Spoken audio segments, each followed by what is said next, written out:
So this is the feature-length debut by writer-director Emma Seligman. And it's a very small and contained movie that almost entirely takes place inside a single house, which is obviously a great way to keep costs and complications to a minimum. And the basic premise is that we're following this Jewish woman in her 20s, as she arrives at Shiva, basically a Jewish funeral service, I guess. Because someone in the extended family has died and that's just the thing they do. Her parents are also there and so are a ton of other people, including someone she did not expect to see. And let's just say things get awkward and a little bit more complicated than expected. And that awkwardness and those complications are pretty much the driving force of the entire movie. Because while this is essentially a comedy, and it definitely is relatively funny, I would say this also has some clear elements of a horror thriller too.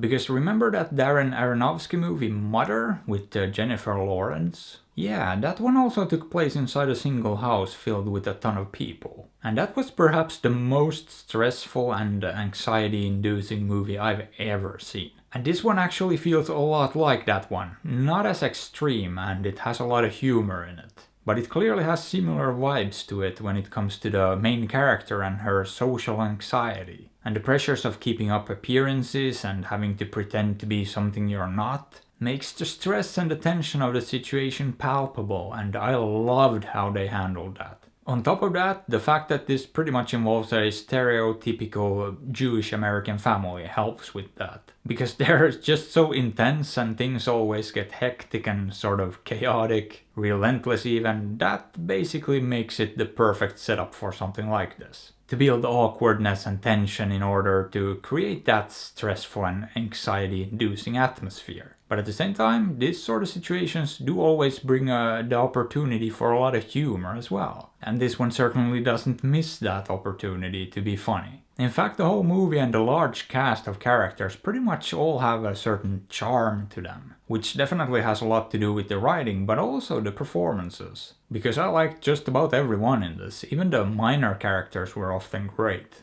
And when it comes to the direction and the editing, well, I already mentioned how effective the atmosphere was. So that should tell you something, but I also really enjoyed the pacing of this. And the fact that it doesn't overstay its welcome, instead keeps it to a very tight hour and 15 minutes or so. That is another positive. Because a movie like this that has a very basic and simple premise and takes place entirely in one location is gonna run into some problems if you try to keep it going for too long. Not to mention the fact that it needs to keep the tension high and wants to keep you wondering what's gonna happen next. Is there gonna be an explosive release of said tension, or is there gonna be another sort of resolution? But yeah, this one handled it well and decided to keep it short and concise instead of attempting to pad the runtime. And you know, as a whole, I really enjoyed this. I thought it was a very well made debut effort. So I'm pretty much inclined to give this one a solid 7. Boop.